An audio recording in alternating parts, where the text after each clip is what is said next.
leluhurnya Mbah Harjo itu dipindah ke Jawa Tengah, kerajaan Jawa Tengah untuk mengabdi sana ikut Raden Patah. Singkat cerita, pada tahun 1820 itu Mbah Harjo sudah lahir di sana. Pada tahun itu sudah lahir di sana. Itu ada peperangan Pangeran Diponegoro dengan Belanda di sana. Jadi Mbah Harjo waktu itu berumur sekitar 13 tahun, kalau enggak, kurang lebihnya seperti itu. Nah, akhirnya orang tuanya Mbah Harjo itu yang perempuan menjadi peladen masak kerajaan, yang laki-lakinya prajurit berpangkat Demang. Jadi ya ikut memerangi Belanda di Jawa Tengah sana, gabung dengan Pangeran Diponegoro, menjadi pasukannya Pangeran Diponegoro begitu. Singkat cerita, peperangan itu kalah. Akhirnya Pangeran Diponegoro singkat cerita ditangkap oleh Belanda begitu. Soalnya peperangan itu lama sekali, puluhan tahun. Ya. Nah, akhirnya Pangeran Diponegoro ditangkap. Pangeran Diponegoro mempunyai permintaan. Pasukannya yang masih tersisa, yang masih hidup ini suruh membebaskan. Akhirnya termasuk orang tuanya Mbah Harjo yang bernama Mbah Tuwikromo yang berpangkat Demang itu dilepaskan dengan teman-temannya kembali ke tempat kelahirannya, leluhurnya di Blitar sini. Zaman Belanda itu. Zaman Belanda, tapi tidak langsung ke sini karena kerajaan peradaban ini sudah tertimbun oleh tanah. Jadi ke desa Popohlingi, tempat tinggalnya orang tuanya Mbah Harjo, makamnya masih ada di sana juga masih. Terus setelah itu perjuangan Mbah Demang tersebut diteruskan oleh Mbah Harjo Gentelut dengan Pak Supriyadi, dengan Bung Karno dan teman-temannya, semua seluruh pejuang di kala tahun itu. Nah, akhirnya begini. Jadi Mbah Harjo itu kelahiran 1820, zaman Belanda itu Mbah Harjo sudah dituakan itu, Pak Supriyadi itu masih kecil. Pak Supriyadi kan kelahirnya kan Pak Supriyadi saya tegaskan namanya sebetulnya Priambodo. Kalau Supriyadi itu adalah nama kata sandi. Nah, Priambodo tersebut masih kecil. Mbah Harjo itu umurnya sudah 100 tahun lebih. Jadi Mbah Harjo ini benar-benar kenal dengan orang tuanya Pak Supriyadi. Tahu Pak Supriyadi itu namanya Priambodo itu tahu karena kecilnya juga tahu, kenal sama orang tuanya kan satu grup itu tadi, pasukannya Pangeran Diponegoro orang tuanya itu. Pak Supriyadi semasa kecil itu tinggal di desa Birowo. Birowo itu Kesamben, Blitar ini masa kecilnya. Jadi orang tuanya Mbah Harjo itu menjadi lurah desa Popoh Kesamben, Blitar. Bapaknya Pak Supriyadi itu bernama Mbah Abdul Karim. Ya, itu menjadi polisi hutan desa Kesamben. Nah, itu ceritanya seperti itu. Jadi ya Bung Karno itu menurut Mbah Harjo juga umurnya dengan Pak Supriyadi itu hampir sama, tapi masih tuaan Pak Supriyadi. Pak Supriyadi Priambodo tersebut lahir pada 1900, Bung Karno lahir pada 1901. Itu menurut Mbah Harjo. Nah, akhirnya Mbah Harjo itu pada tahun itu Pak Supriyadi masih kecil, Mbah Harjo sudah umur segitu. Lalu Pak Supriyadi tersebut ditinggal orang tuanya, meninggal dunia Mbah Abdul Karim itu. Jadi Pak Supriyadi tidak punya bapak, yang akhirnya diangkat menjadi anak oleh Raden Darmadi. Raden Darmadi diangkat jadi anak Raden Darmadi. Ibunya itu dijadikan istri begitu loh. Anak apa namanya, anak sambung ya. Ya, saya persingkat ceritanya begini. Setelah ibunya Pak Supriyadi Priambodo menikah dengan Raden Darmati, lalu ibunya Pak Supriyadi itu mempunyai anak, tapi meninggal. Ibunya Pak Supriyadi juga ikut meninggal. Nah, lalu eh, Raden Darmati tersebut nikah lagi dengan Ibu Susile. Ibu, Ibu Susile tersebut, istri Pak Darmati, Raden Darmati mempunyai anak, termasuk salah satunya itu Mbah Suroto yang ada di Blitar sini, yang eh, bertempat tinggal di Wisma Darmati Blitar.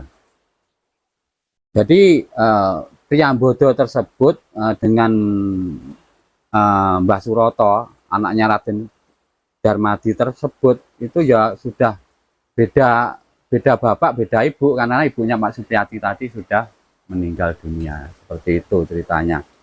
Lalu singkat cerita, eh, ini Mbah Harjo mulai saya ceritakan Pak Supriyadi masih kecil sudah saling mengenal, karena ya satu orang tuanya satu perjuangan dari pengikut Pangeran Diponegoro itu tadi. Lalu Pak Supriyadi tersebut oleh Raden Darmati dikenalkan oleh Bung Karno, dikenalkan oleh eh, Mbah Yai Alip Hasan Bendo jadi gurunya itu. Nah, setelah itu singkat cerita lagi, itu masih zaman Belanda. Jadi ya sudah dewasa, Pak Supriyadi Priambodo sudah dewasa dengan Bung Karno, itu menemui Mbah Harjo di sini, di tempat ini.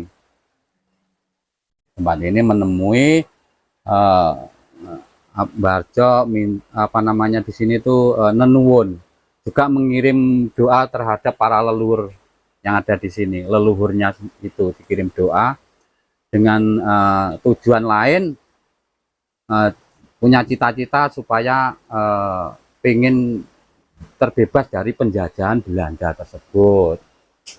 Jadi intinya meneruskan itu tadi orang tuanya. Mbah Harjo juga meneruskan perjuangannya Mbah Demang, Pak Supriyadi juga, Bung Karno juga seperti itu. Nah, di sini setelah selesai berdoa, itu merancang strategi gimana cara bisa mengusir Belanda ini. Mbah Harjo bercerita kepada saya begini, nggak mungkin kalau Belanda ini kita lawan dengan perang, itu ya mungkin bisa jadi kalah senjata, kayak pengalaman di peperangan zaman Pangeran Diponegoro kan kalah. Jadi Bung Karno punya rencana untuk meminjam kekuatan tentara Jepang. Jadi Jepang ke sini itu menurut Mbah Harjo tidak menjajah, karena Pak Bung Karno ke sana minta untuk membantu mengusir Belanda ini. Nah, jadi setelah itu proses Bung Karno ke Jepang, Belanda ngerti kalau Jepang itu mau masuk Indonesia, itu ngerti. Jadi Mbah Harjo yang dulunya bukan tentaranya Belanda, Pak Supriyadi juga bukan tentaranya Belanda, dan teman-temannya itu bukan tentaranya Belanda, kan tidak senang dengan Belanda, nggak mau dijadikan antek gitu kan. Karena berhubung Jepang mau masuk Indonesia, Mbah Harjo dan kawan-kawannya direkrut menjadi tentara Kenil oleh Belanda. Mbah Harjo dan Pak Supriyadi dan kawan-kawan ini mau. Kenapa? Karena tahu ini adalah siasat Bung Karno. Nah, jadi Jepang masuk dengan Mbah Harjo dengan Pak Supriyadi dibiarkan saja. Akhirnya Belanda pergi. Jadi perjanjiannya Jepang itu menurut Mbah Harjo disuruh membantu ngusir Belanda dengan imbalan hasil bumi itu selama 3 tahun suruh ngambil Jepang. Terus akhirnya sudah genap 3 tahun kan belum pergi Jepang itu. Jepang di sini juga kejam. Hasil panen dia minta semua. Kejam, kalau nggak mau ngasih hasil panen atau bayar upeti, diracun ini orang Indonesia ini. Sumurnya dikasih racun, sungai dikasih racun. Kalau minum dia mati beneran. Nah akhirnya waktu itu Mbah Harjo itu zaman Jepang dan Pak Supriyadi menjadi tentara Aiho. Jadi kerjanya Mbah Harjo dan Pak Supriyadi itu mengawasi para pekerja remungsa, nah, atau kerja paksa seperti itu.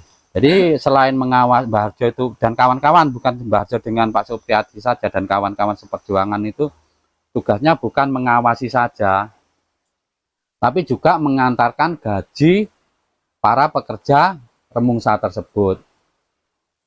Nah, jadi kalau waktunya gajian, kerja paksa itu masih digaji oleh Jepang, tapi murah gitu loh, gajinya murah. Mbah Harjo itu nganter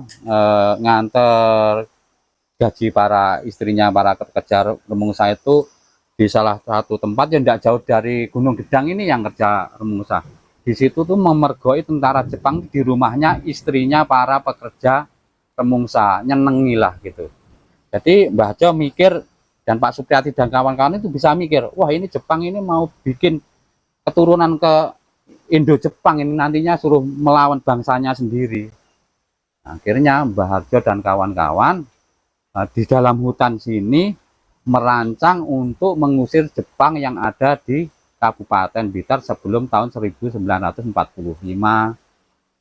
Nah, jadi di sini tuh ya nih apa namanya bikin pos pertahanan, memilih menunjuk gitulah markas untuk pemberontakan. Suatu contoh pos pertahanan itu ya kantor desa Sumbragung, tidak jauh dari hutan sini. Di situ ada prasasti pos pemberontakan pada tahun 1945. Jalannya kantor desa tersebut jalannya Jalan Supriyadi nomor 1, Desa Sumbragung. Di situ juga ada patungnya Pak Supriyadi. Jadi cerita ini benar-benar nyata, asli. Cuma saya juga belum tahu ini sudah dimasukkan sejarah apa belum. Saya juga belum tahu. Ini kan kalau saya tak arani ya, tak arani. Saya kira itu masih kronologi perjuangan Mbah Harjo dan kawan-kawan gitu ya. Bisa jadi ini di dalam buku sejarah belum ada kan gitu loh. Tapi tempatnya itu ada semua, sama bisa ngecek di lokasi yang tempat yang saya sebutkan tadi. Ya. Terus setelah singkat cerita setelah memberontak itu tadi atau mengusir Jepang yang ada di markas Kabupaten Blitar, waktu itu pemberontakan itu bocor, jadi ada yang membocorkan rencana tersebut. Akhirnya waktu pahlawan Peta Supriyadi dan kawan-kawan dan juga Mbah Harjo itu menembaki markas itu, kosong itu markasnya. Jepang yang di markas tidak ada itu tadi, jadi berpencar. Ya, jadi ada yang dari pos pertahanan kantor desa Sumbragung ke arah timur, Pak Supriyadi dan Mbah Harjo dan pengawalnya bernama Mbah Darsono, dokternya Muradi dan Mbah Ismail, Mbah Partowedus mengarah ke utara sini. Nah, sesampainya para pejuang di desa Gadungan, para pejuang tersebut berpapasan dengan pengkhianat atau mata-matanya Jepang, tapi asli orang Indonesia, juga tentara Ayu gitu loh. Jadi mata-mata tersebut mengecoh pejuang ini. Begini, mau kemana kamu?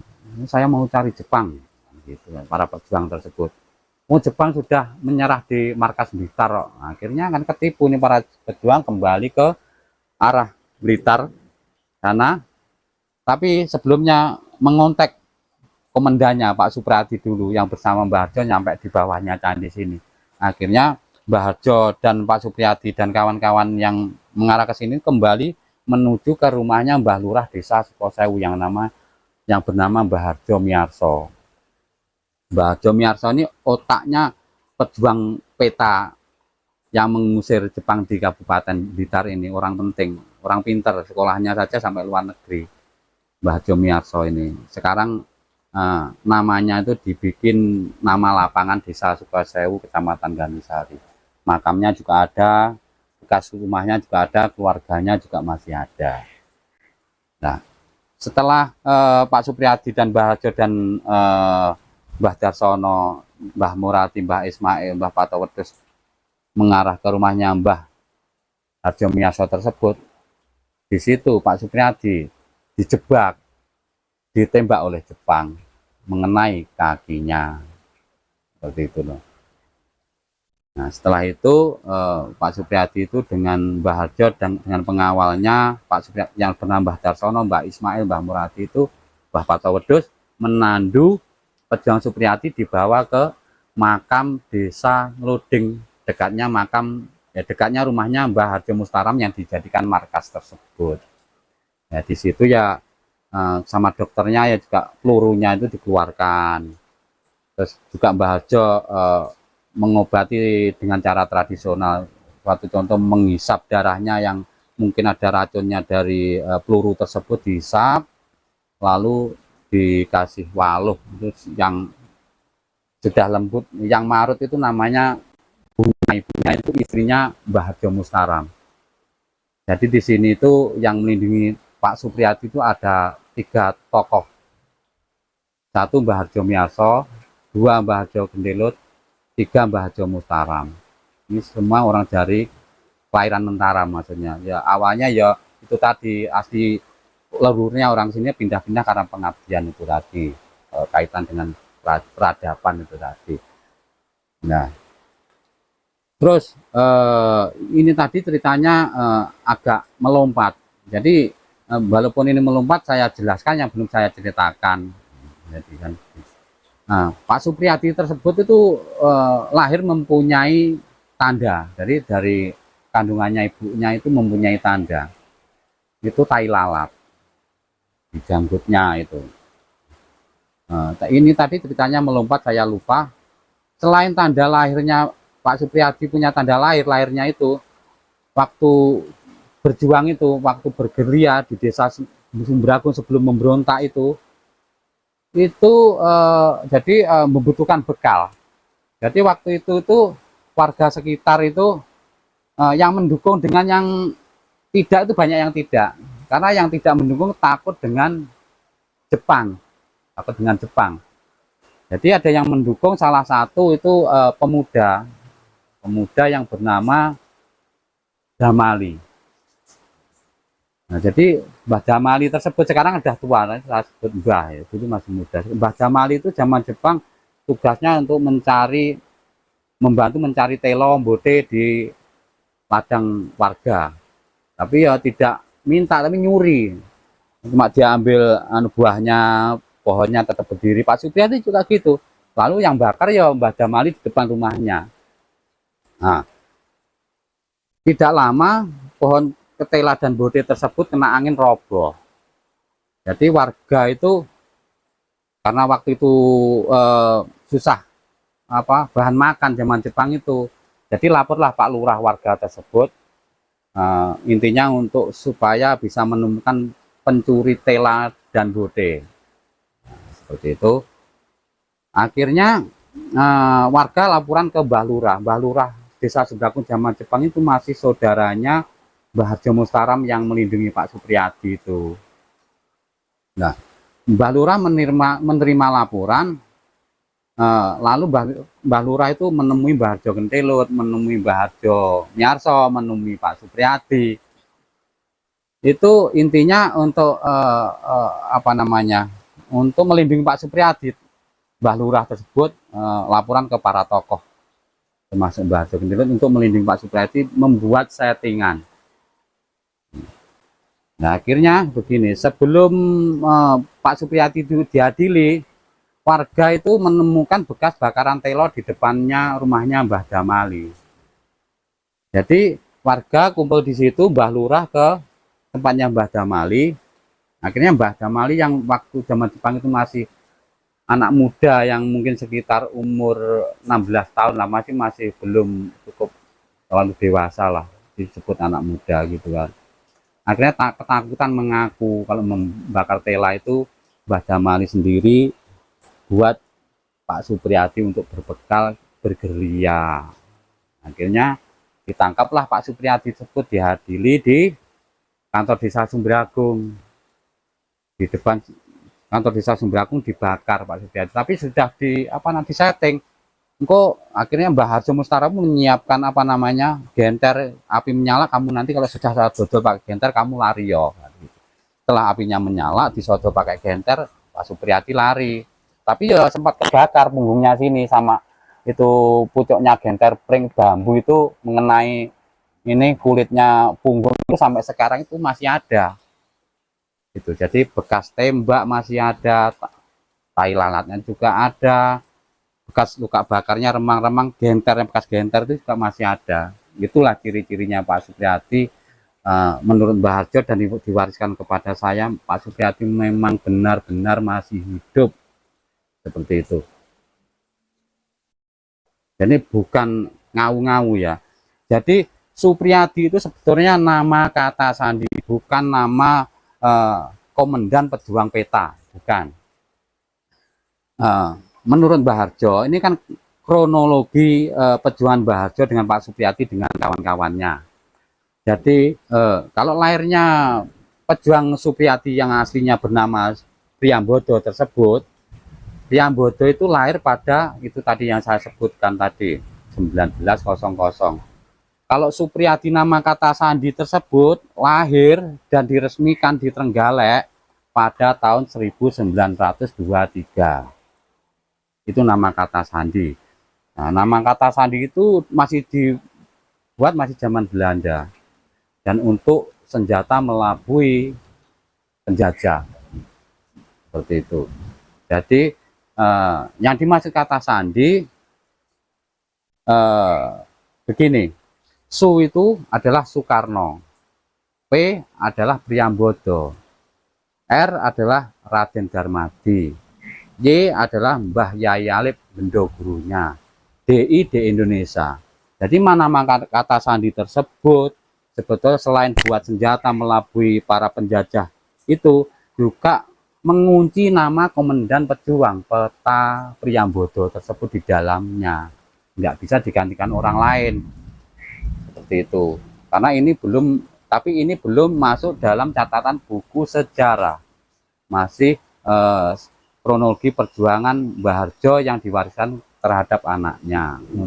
Mbah Harjo berpesan suruh nguri-nguri, melestarikan. Kalau perjuang ini masih hidup, jangan cuma namanya yang diuri-uri. Katanya Mbah Harjo berdosa, harus orangnya juga diuri-uri. Saya diberi tugas untuk ini, untuk menyampaikan masuk ke orang yang datang ke sini, termasuk media, itu memang tugas saya. Seperti itu. Kalau itu cerita cuplikan tentang perjuangan Mbah Harjo Gentelut.